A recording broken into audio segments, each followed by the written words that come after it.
শীত তো এসে পড়লো, তাই আমরাও বড়ির আয়োজন করে নিলাম, মানে শীতের আয়োজন। তো কাদের কাদের ভালো লাগে এমন বড়ি দিতে আর খেতে, আমার তো ভীষণ ভালো লাগে। তাই দেখো ডালও ভিজিয়ে নিলাম। তো ডাল আগের দিন ভিজিয়ে নিয়েছিলাম, মাসকলার ডাল, অনেকে বলো বিউলির ডাল, এদিকে মৌরিও ভিজিয়ে নিয়েছি। তো একবার ডালটা বাটার পরে মৌরি দিয়ে দিলাম আর ধনে গুঁড়ো দিয়ে দিলাম। এখন বেটে ডালগুলো নামিয়ে নিয়েছি, এখন সাথে হিং দিয়ে দিলাম, হিঙের বড়ি বানাবো। আর এদিকে দেখো মা থালগুলোতে তেল লাগাচ্ছে। থালগুলো আগে রোদুতে দিয়ে গরম করে নিয়েছিল, এখন থালগুলোতে তেল লাগিয়ে নিচ্ছে।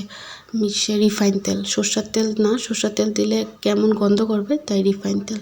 এখন তেল লাগানোর পরে আবার থালগুলো রোদ্রুতে দিয়ে দিলাম গরম হওয়ার জন্য। আর এদিকে দেখো মার বড়ি ফেটানো শুরু, কারণ বড়ি ফেটানোর উপরেই কথা, বড়ি যত ফেটানো যাবে বড়ি তত সুন্দর হবে আর ফুলবেও বাটাটা।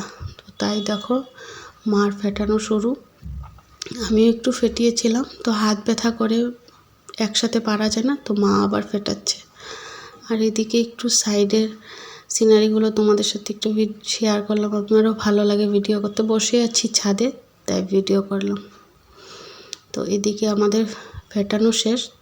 তোমাদের সাথে একটা ভিডিও স্কিপ হয়ে গেছে, তোমরা বড়িটা ফেটানোর পরে যে জলে দিয়েছিলাম, মানে ওটাতেই তো বোঝা যায় বড়ির ফেটানো, তো ওটা স্কিপ হয়ে গেছে, আমি দেখাতে পারিনি।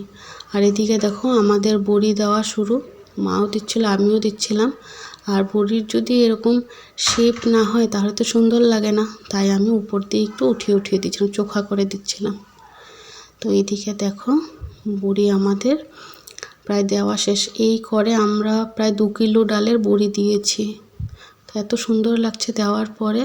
তো ভালো লাগলে অবশ্যই আমাকে জানিও, আবার তোমাদের সাথে পরে কথা হবে।